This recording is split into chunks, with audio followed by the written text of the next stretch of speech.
Meus amigos, e vamos conferir as últimas informações do Clube de Regatas do Flamengo. O Mengão que daqui a pouquinho tem esse confronto aí contra o time do Juventude.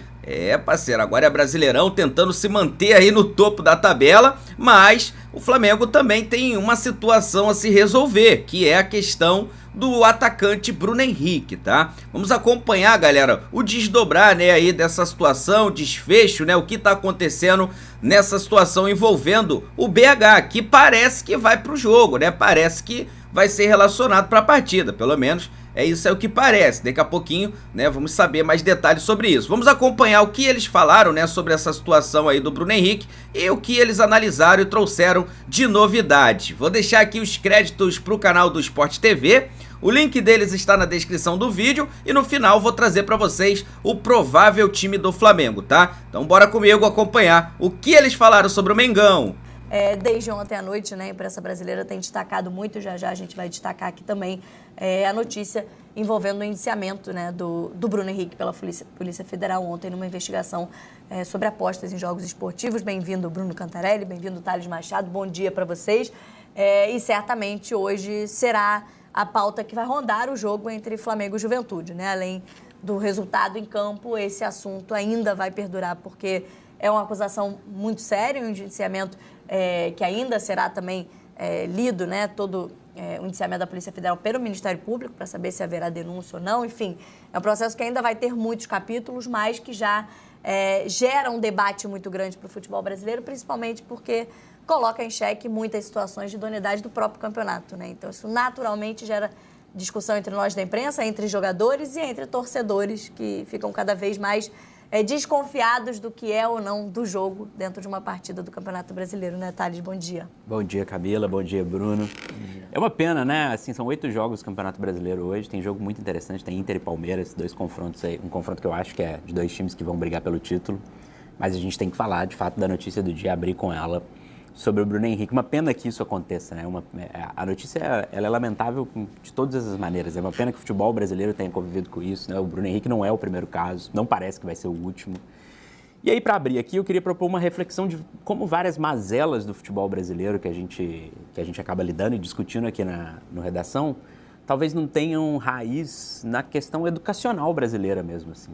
A gente fala, por exemplo, na semana retrasada eu discuti aqui muito com o Cantarelli a questão de como a gente tem dificuldade de formar treinador. Talvez isso tenha a ver com educação.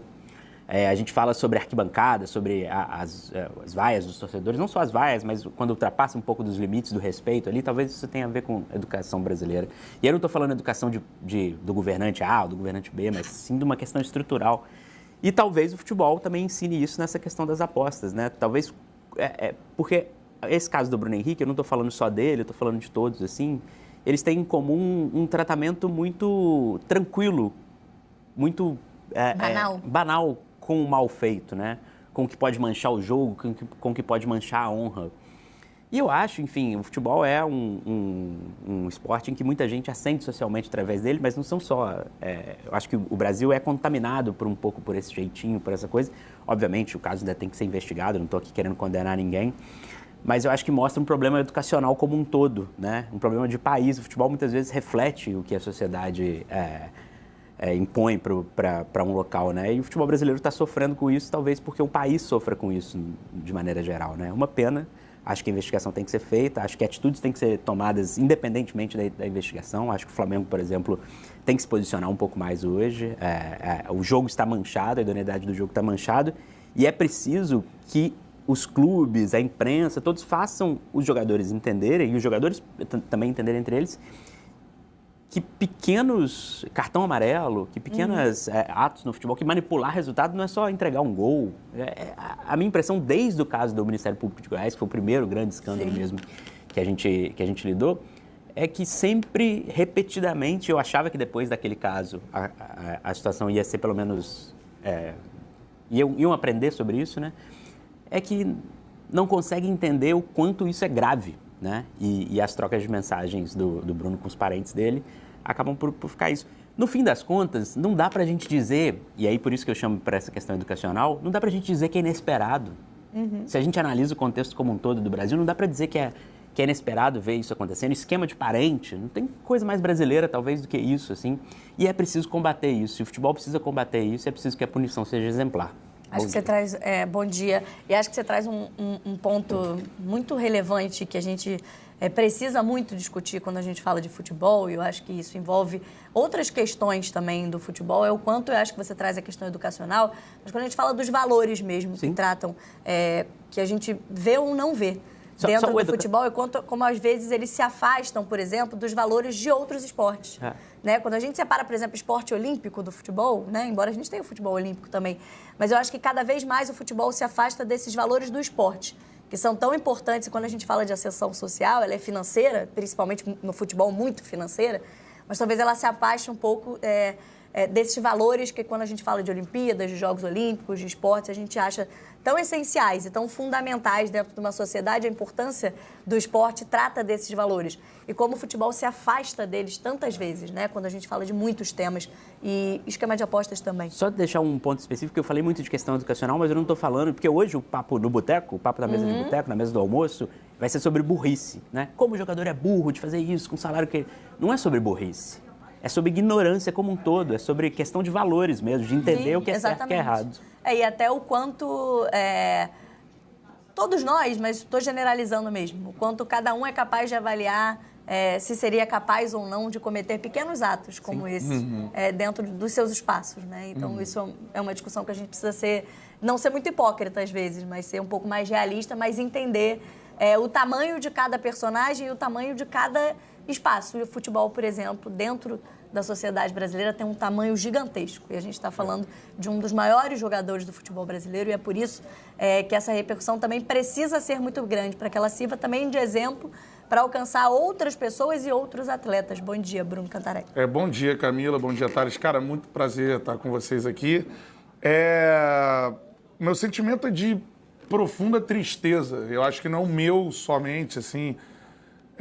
Acho que hoje o sentimento tem que nortear essa discussão. Primeiramente, a gente tem que cair nessa tristeza, né? Porque o futebol, para mim e para ninguém, é isso.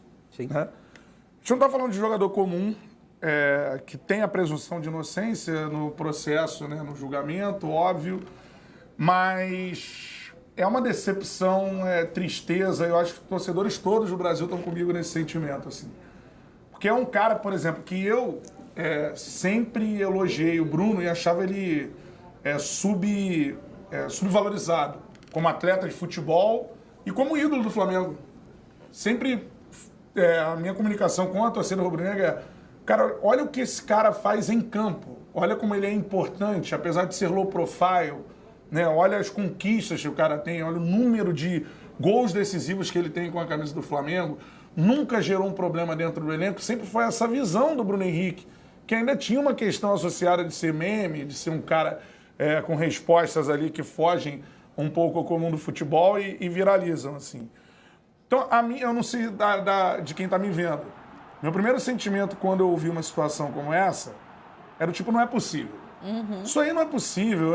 Cara, vai ser muito triste se for o Bruno, do que a gente vê do outro lado da Terra. Vai ser muito triste se isso realmente aconteceu, assim. Porque é um cara que ele motiva paixões, da maior torcida do planeta, dentro de campo. Agora a gente vai começar a debater isso, até que ponto mancha, né, a passagem dele no Flamengo, tem toda a questão da investigação e tal. Mas assim, olha com quem isso está acontecendo, olha o tamanho do ídolo, né? Não é com um jogador, com todo respeito, de divisões inferiores do futebol, que de repente ganha pouco, não, um dos caras mais valorizados do futebol brasileiro e que eu sempre defendi ele ser mais valorizado ainda, né? Que tivesse uma sequência na seleção, tecnicamente falando, um dos poucos pontas que faz gols, que sabe fazer gols, tanto que joga hoje nessa função no Flamengo de falso 9. E aí, cara, você se nega. Eu, no primeiro momento, cara, não é possível que o Bruno fez isso. Isso é inacreditável. Só que aí você se depara com a mensagem, né? E eu acho que a mensagem é um golpe duríssimo. Eu acho que todo mundo que se apaixonou por futebol, que se apaixona pelo futebol dele, né? Então, assim, o primeiro movimento nesse momento, eu acho que antes de clubismo, tanto da torcida do Flamengo quanto dos outros torcedores. Aí depois, no Flamengo, tinha que ser o Flamengo, ou do torcedor do Flamengo. Não, isso aqui também não foi julgado. Cara, eu acho que o primeiro movimento de todo mundo, pelo menos é o que o meu coração diz, é de tristeza, mano. Sim. É tipo de tristeza, é um sentimento de falência do futebol. Óbvio, e repito, a investigação vai seguir, mas a gente teve acesso já aos áudios, a troca de áudios entre ele e o irmão. Entender que um ídolo, ele não é somente ídolo pelo que faz. Não, só penso no futebol. Não, cara, você não só pensa no futebol. Se você for comparar o maior ídolo da história do Flamengo, você nunca veria o Zico envolvido em uma investigação como essa. Sim. Porque ele tem a noção exata do que é ser um ídolo. Ser um ídolo não é fazer gols. Ser um ídolo não é dar título. Isso você pode fazer em campo. Ser um ídolo é muito mais do que isso. Eu acho que esse exemplo, e aí a investigação é na questão criminal, né? Até porque hoje tem a justiça comum. Ainda a justiça desportiva, a gente não vê uma movimentação em relação a isso nesse momento, né? Então, assim, eu acho que os jogadores eles deveriam olhar assim, para esse caso, que não é isolado do mundo do futebol, e entender o lugar que eles ocupam. É um lugar que o que eles falam impacta em crianças. As crianças levam como exemplo o que eles fazem, os atos, né? Impactam em pais de família, em mães de família. Você tem todas as faixas de admiradores do Bruno Henrique em termos de idade, de classe social. E aí o ídolo, que é muitas vezes o norte daquela pessoa, vou me espelhar naquela pessoa ali. E aí você se depara com essa troca de mensagens. Repito sempre, é uma investigação em curso, existe presunção de inocência como em qualquer caso. Qualquer caso de injustiça comum, até o julgamento acontecer, em tese, você é inocente até ali. Só que eu acho que todo mundo deveria tanto tirar nesse momento, por parte do Flamengo, a questão esportiva, por parte do torcedor do Flamengo, a questão da idolatria, que é difícil, por parte dos outros clubes, a questão de tentar acusar e entender que é um momento macro do futebol. Então, é um momento de falência do futebol. Sim. É um momento onde você não pode normalizar o que está acontecendo. É um momento onde um jogador muito admirado, pelo que faz em campo, pelo carisma que ele tem, e é um momento de profunda decepção. Ler aquelas mensagens, não sei se para vocês, sim, claro, me fez muito mal, cara. A presunção de inocência sim. existe, mas é importante falar que as mensagens, as mensagens que estão anexadas, enfim, no inquérito ali da Polícia Federal, elas, no mínimo, comprovam que o Bruno Henrique foi irresponsável na troca de mensagens. Sim. Vamos supor que a maior inocência do Bruno Henrique ocorra, aquilo ali não passe de uma brincadeira. É muito difícil que essa seja a realidade. Um jogador do nível do Bruno Henrique, que joga no Flamengo, não pode trocar esse tipo de mensagem. A questão parte desse pressuposto, assim. E, obviamente, há indícios, e a Polícia Federal, até por indiciar ele, acredita que não é só isso. Sabe quando tem uma pessoa que você admira muito? Sim. Que vai lá e te decepciona, assim, tipo, essa pessoa nunca faria isso. Agora, assim, repito, a investigação está acontecendo, mas, assim, as mensagens são um soco, mano. Assim, desculpa o termo, né? É uma pancada, vamos dizer assim, né? E, cara, com um jogador desse nível não pode acontecer. Um jogador desse nível tem que ter imagem libada, tem que ser um exemplo, tem que ser alguém que fuja qualquer tipo de suspeita. Triste. Eu acho que é uma falência do futebol, acho que se comprovado tem que ser uma punição exemplar, porque se trata de um ídolo. Sim. Assim, é algo maior do que se fosse com um jogador comum. A gente precisa, claro, entender o tamanho, né, desse jogador e a responsabilidade que ele carrega com isso também. Mas ainda assim, quando a gente fala de valores olímpicos, né, a gente trata de justiça e principalmente de integridade dentro do esporte. Isso deveria caber a qualquer atleta, né, independente da condição econômica, mas a gente sabe que no nosso país é uma contextualização importante.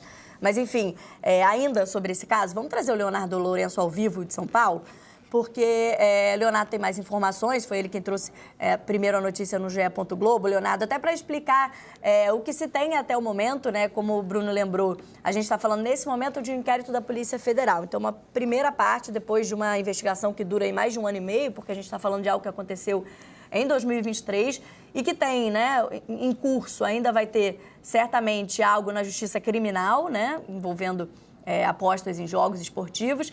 E também a gente tem a parte que cabe à Justiça Desportiva, né? A Polícia Federal deve liberar o inquérito para o STJD. Enfim, quais são os próximos passos? A gente tem, claro, a entrada do Ministério Público nessa discussão. O que se tem até o momento e os próximos passos dessa investigação? Bem-vindo, bom dia para você. Bom dia, Camila. Bom dia, Otávio, Alcantarelli. Pois é, essa é uma investigação que a Polícia Federal concluiu nessa semana, uma investigação que começou em agosto do ano passado, apesar do jogo ter sido em novembro de 2023, né? Houve uma demora nesses relatos às confederações, à CBF, à Polícia Federal, mas chegou à Polícia Federal, através da CBF, um relatório de uma empresa de monitoramento de apostas em agosto do ano passado, indicando suspeitas de que esse cartão do Bruno Henrique teria sido forçado e que apostadores teriam se aproveitado disso. Foi quando a Polícia Federal instaurou o inquérito para investigação e em novembro do ano passado teve aquela operação de busca e apreensão em que alguns celulares foram apreendidos, inclusive o do Bruno Henrique. O que a investigação mostra nesse momento é que o Bruno Henrique e o irmão dele, o Vander, que é peça-chave nessa investigação, eles teriam conversado várias vezes no decorrer de meses sobre a possibilidade de o Bruno Henrique tomar um terceiro cartão amarelo e que o Vander pudesse se aproveitar disso para apostar nas operadoras aqui no Brasil. Foi uma conversa que começou 2 meses antes do jogo contra o Santos, quando o caso se concretizou, porque o Bruno Henrique já estava pendurado naquele momento, o Vander sabia disso, e aí ele questiona o Bruno sobre a possibilidade de ele tomar o terceiro cartão e que ele avisasse o Vander sobre isso. E aí, numa das respostas, o Bruno disse que o planejamento era que ele tomasse esse cartão justamente contra o Santos, que era um jogo da 31ª rodada do Brasileiro, porque aí ele ficaria suspenso no jogo seguinte contra o Fortaleza para poder jogar contra o Palmeiras, que estavam disputando o título naquele momento, na rodada posterior. As conversas ficam meio que em banho-maria ali por um tempo. O Bruno Henrique ele até é suspenso antes por faltas que ele comete, mas ele chega, de fato, ao jogo contra o Santos pendurado. E aí, na véspera do jogo, eles voltam a conversar sobre o caso, né? O Bruno Henrique pergunta, lembra daquilo que a gente conversou um tempo atrás? E aí tem uma ligação do Bruno para o Vander, pelo aplicativo de mensagens, né? Que a Polícia Federal suspeita ter sido para tratar exatamente desse assunto. Agora, a polícia indiciou o Bruno, o Vander, né? Os dois seriam os principais, os protagonistas desse caso. Eles foram indiciados pelo artigo 200 da Lei Geral do Esporte, além de estelionato, e outras 8 pessoas que teriam feito apostas também, sabendo que o Bruno tomaria esse cartão, entre elas a cunhada do Bruno, que é a esposa do Vander, e uma prima, e 6 amigos do Vander, um pessoal que joga bola com ele ali em Belo Horizonte. E aí o volume dessas apostas gerou esse alerta nas casas de apostas aqui no Brasil, que fizeram esses relatos a uma empresa de monitoramento que fez chegar esse relatório primeiro a Conmebol, depois a CBF e então a Polícia Federal, como eu falei, que instaurou o inquérito só quase 8 meses depois do caso. É importante o Leonardo trazer essa questão do período, né? Não tem 1 ano e meio então de investigação, são 8 meses de investigação da Polícia Federal, desde que ela teve acesso a no mínimo, essas desconfianças e que viram uma investigação. Hoje, com o inquérito instaurado, que a gente tem desde ontem, a notícia de que a Polícia Federal indiciou o Bruno Henrique por esse envolvimento. E aí os próximos passos, né? O Ministério Público vai tomar parte desse inquérito e decidir se denuncia ou não o Bruno Henrique. Aí a gente tem ainda caráter de justiça criminal, porque existe um artigo no Código brasileiro que trata de apostas esportivas. Ele está sendo investigado por estelionato e ele responderia por esse artigo do Código Civil brasileiro.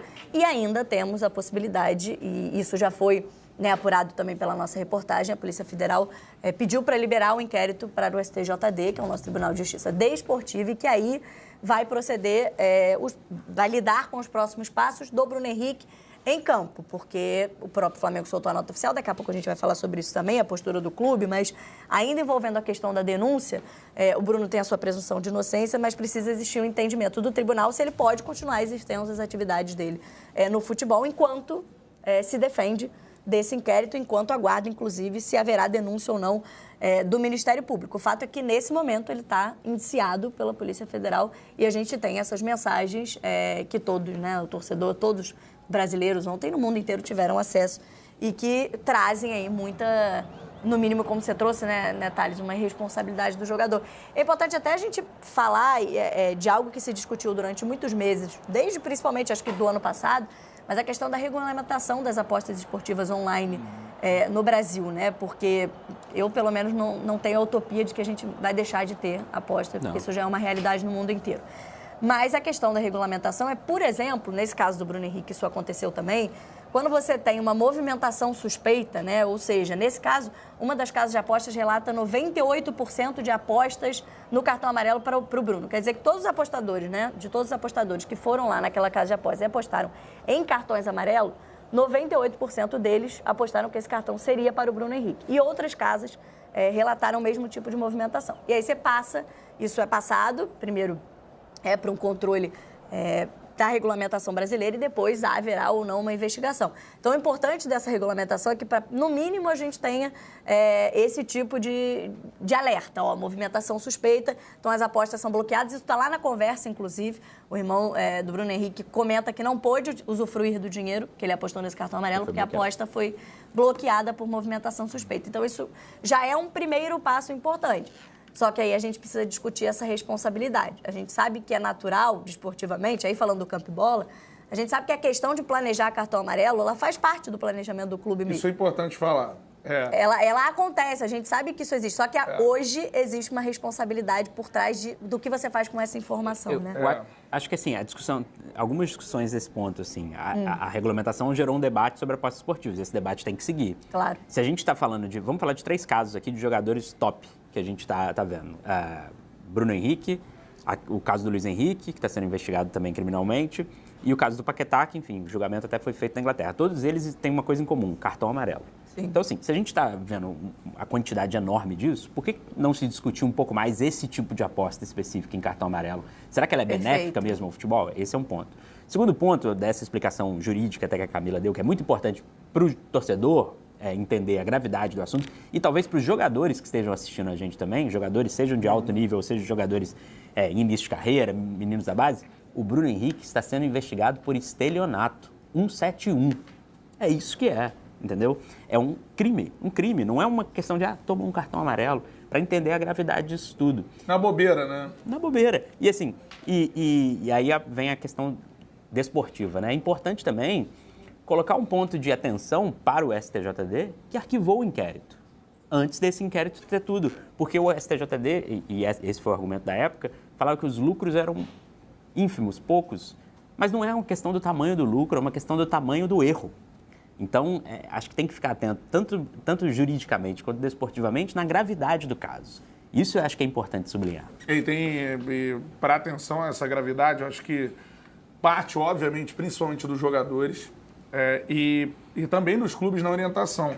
Eu acho que o seguinte, por exemplo, óbvio que ninguém vai dizer isso em on, mas, por exemplo, há uma programação, os clubes têm uma programação, hoje isso é sabido, de pesos de jogos, quais jogos, por exemplo, você tem um clássico, né?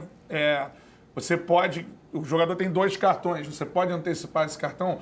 Isso é algo absolutamente normal no futebol. Sim. Estou dizendo clube A, clube B, isso existe. Não sei quando fazem ou quando deixam de fazer, mas assim, você tem um jogo importante aqui. O jogador tem 2 cartões amarelos e tem um jogo anterior ao jogo importante, ou um clássico e tal.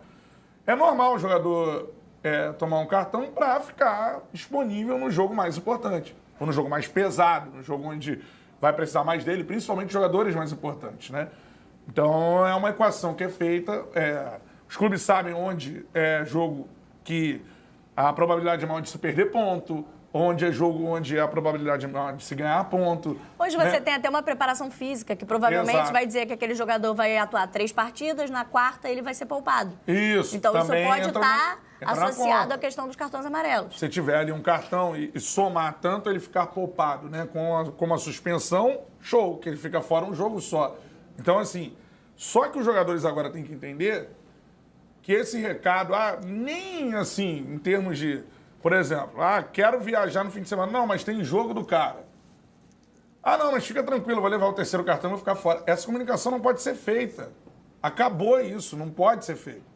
Estou dizendo que é o caso do Bruno Henrique, não. Estou dizendo de um cuidado até maior. Sim. Eu tenho a impressão que essa orientação de 3º cartão amarelo contribuiu historicamente para que os jogadores, e aí naquele caso do Ministério Público de Goiás e também nestes casos que a gente citou, contribuiu culturalmente para o jogador achar que cartão amarelo é uma coisa tranquila. Cartão amarelo interfere o jogo. Resultado de um jogo não é só 1-0, 2-1. Resultado de um jogo como um todo, e principalmente agora que a gente vive no mundo das apostas no meio do futebol, que a maneira de se ver futebol está mudando por conta de aposta, claro. O resultado do jogo para uma casa de aposta, para geral, o time tal ganhou de 2-1, teve tantos escanteios, tantos jogadores levaram cartão amarelo, tantos jogadores cartão vermelho. Qualquer coisa é manipulação de jogo. Né? E tem uma diferença muito grande nisso, que é assim, a intenção de se tomar um cartão amarelo pela programação da equipe. Sim.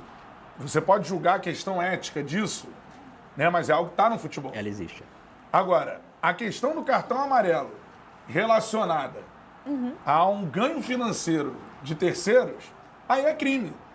Crime não é antiético, não é bobeira, é crime, como a gente está vendo.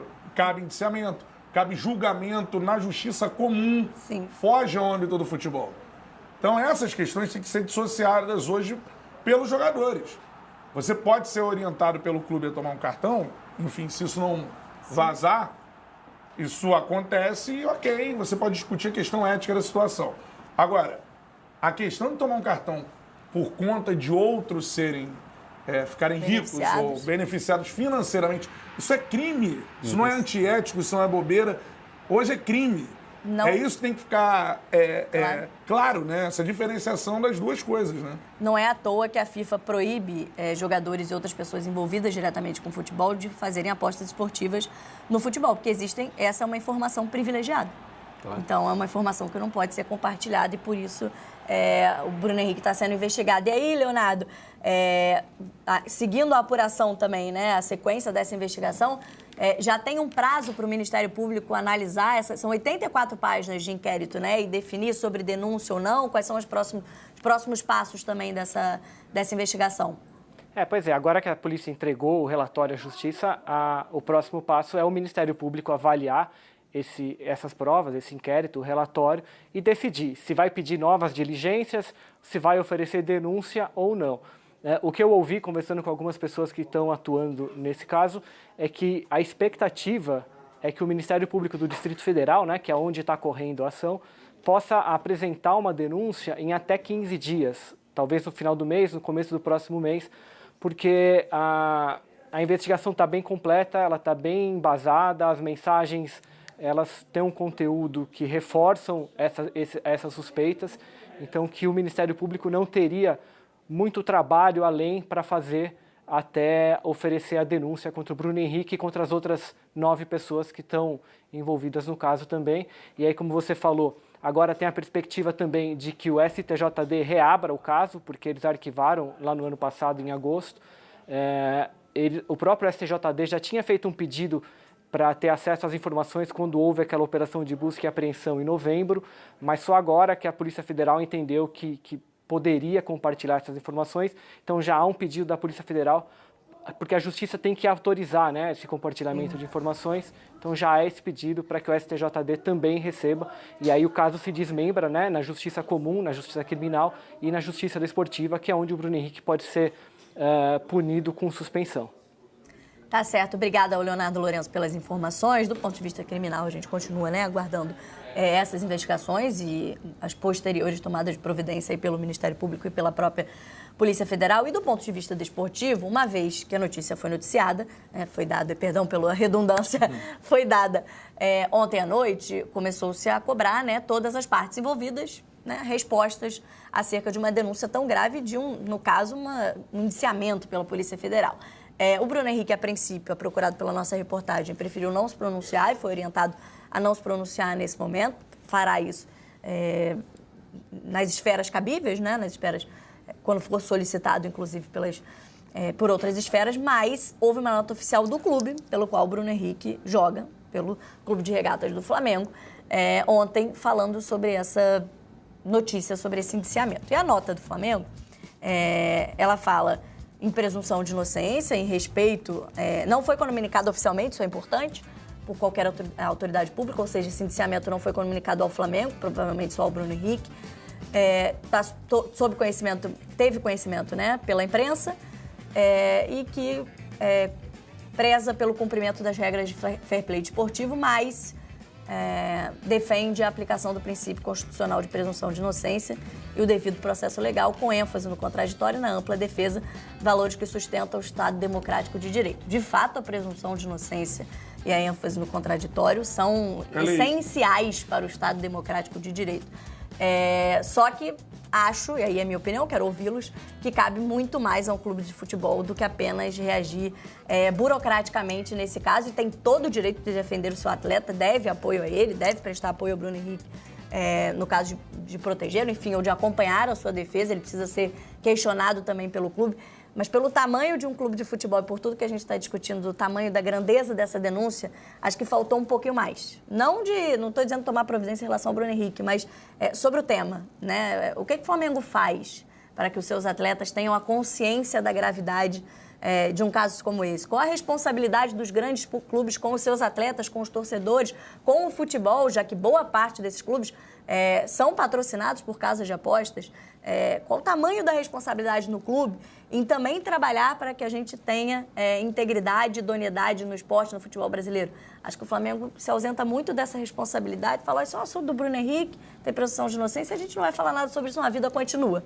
E não continua para ninguém, né? Porque hoje todos nós estamos aqui estarrecidos e inconformados com o que pode se transformar o futebol brasileiro, o futebol mundial, dentro desse universo de apostas esportivas e o que isso pode influenciar ou não na idoneidade do jogo dentro de campo, né? São instituições, né? O Flamengo é uma enorme instituição, vai além de ser um clube, né? Então ele tem que se posicionar sobre esses temas polêmicos quando esses temas tangenciam, e nesse caso mais do que tangencia o Flamengo, ainda que o clube diretamente não esteja nada envolvido, é uma questão do Bruno Henrique de fato. Por isso o Flamengo falou que não foi notificado, porque é uma questão do Bruno Henrique com a justiça, né? O Flamengo não vai perder ponto, o Flamengo não vai, não tem essa discussão.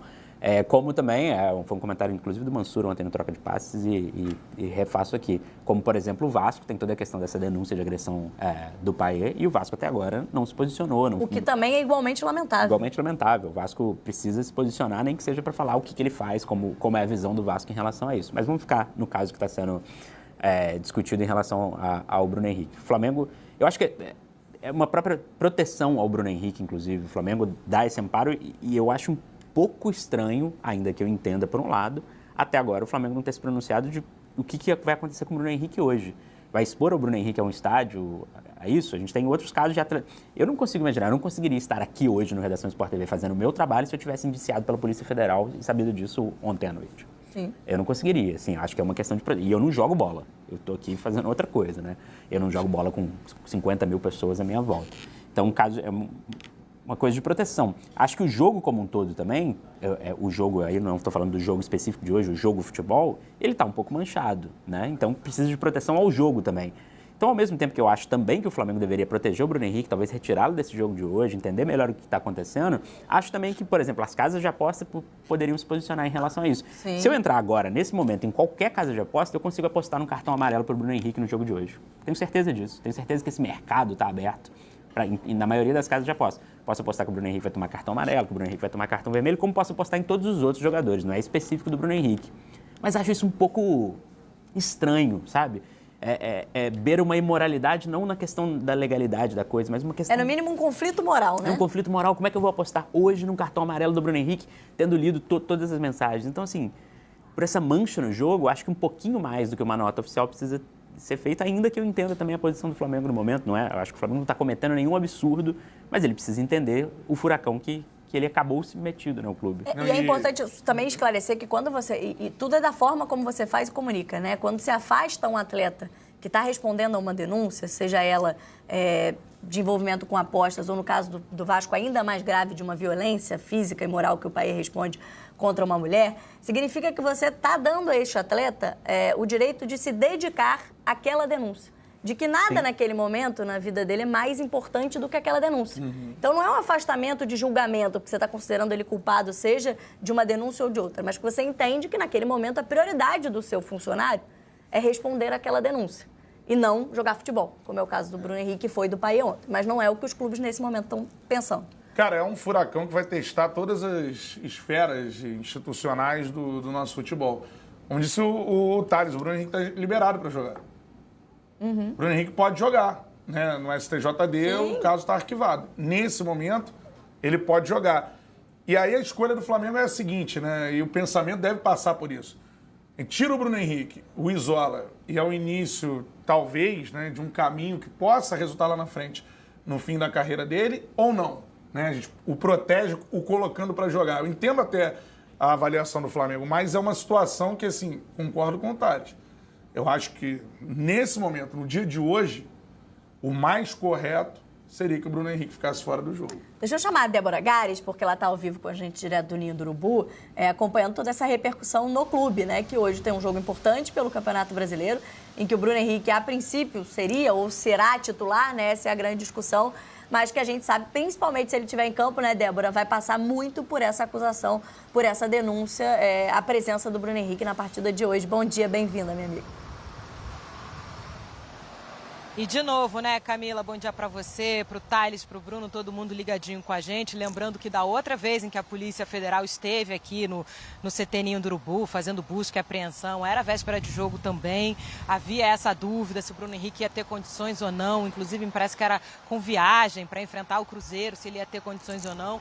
E mesmo assim ele continuou, né? Ele jogou a final da Copa do Brasil depois. E aí foi perguntado sobre a situação, como vinha acontecendo até aquele momento, né? Ele estava sendo investigado, agora ele está indiciado. E ele continuou. A apuração dos nossos setoristas do Globoesporte.com é de que é de fato uma forma de o Flamengo proteger o jogador, no sentido de tirá-lo da lista seria como puni-lo ou tomar um lado, né, um partido nessa situação. E de momento o Flamengo já se posicionou oficialmente em nota de que, ao mesmo tempo que defende o fair play esportivo, defende a presunção de inocência. Então, aparentemente, deixa como está, a não ser que o próprio jogador peça, né, para ser retirado dessa lista. De todo modo, a lista dos relacionados ainda não foi divulgada, deve acontecer aí ao longo do dia de hoje. E os jogadores já estão chegando aqui no CT Ninho do Urubu para se apresentar para o jogo de hoje, né? Afinal de contas, temos um jogo hoje, válido pela 4ª rodada do Campeonato Brasileiro, Flamengo e Juventude no Maracanã. O Felipe Luiz, o técnico, foi o primeiro a chegar, chegou bem cedo, antes das 10 horas. Os jogadores ainda estão chegando por aqui aos pouquinhos. Imagino eu que não só para concentração, mas para entender, né, esse cenário, tudo isso que vai, de alguma forma, permear essa partida de logo mais. Com relação ao jogo em si, Flamengo assumiu a liderança do Campeonato Brasileiro depois da vitória sobre o Grêmio, fora de casa. 2-0 por lá, está empatado em pontos com o Palmeiras, mas se destaca aí na questão dos gols.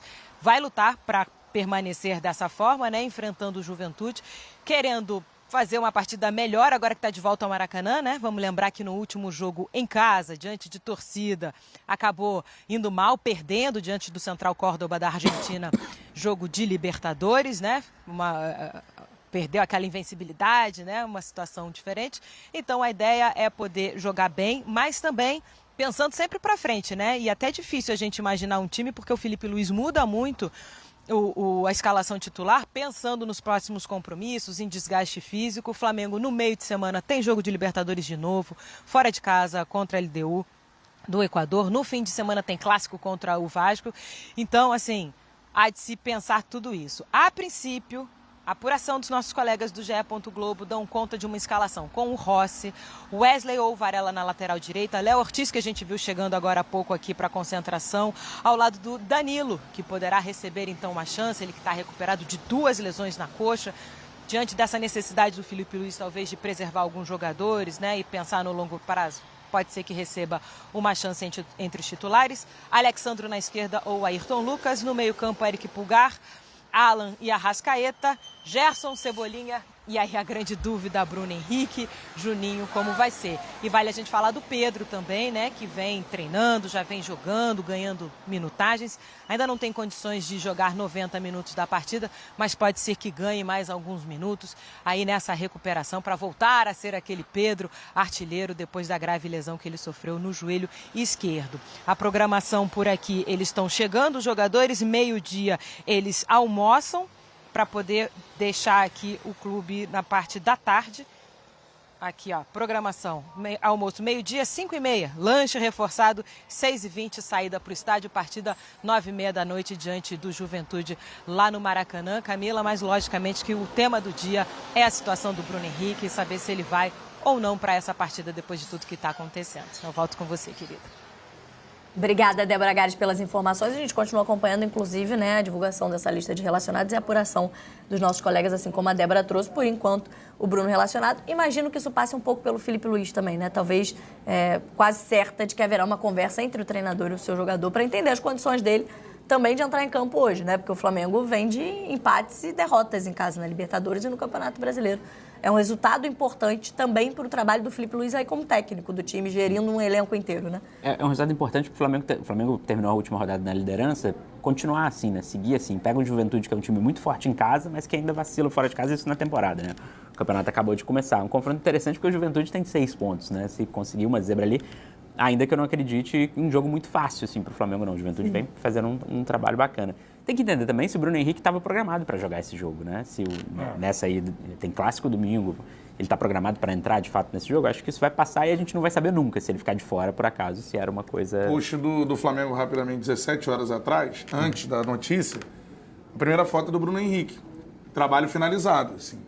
Eu não sei se ele seria titular, mas programado para estar nesse jogo. Ah, com certeza. Sim. Ele tá.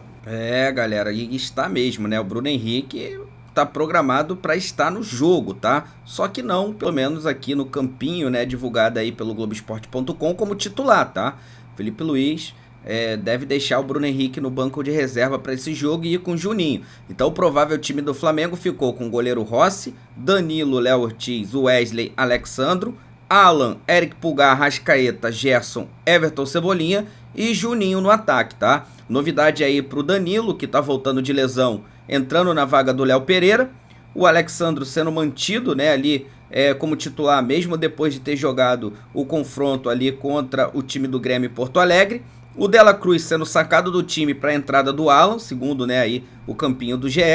O Everton Cebolinha entrando na vaga do Michael, ganhando a titularidade. E o Juninho entrando ali na vaga do Bruno Henrique, tá? Então, várias mudanças nesse time, tá? Do técnico Felipe Luiz para este confronto contra o time do Juventude. Lembrando que o jogo está marcado para 9h30 da noite, tá? No Maracanã. O jogo terá transmissão não para todos os estados, para alguns estados do Brasil, na Rede Globo, em canal aberto, tá? Então, em alguns estados vai transmitir pela Globo, nos demais estados vai transmitir pelo Premiere, tá bom? Então, fica aí para vocês a provável escalação do Mengão. Vou pedir a você que não é inscrito para se inscrever no canal, ativar o sino e deixar o like. Os créditos vai para o canal do Sport TV.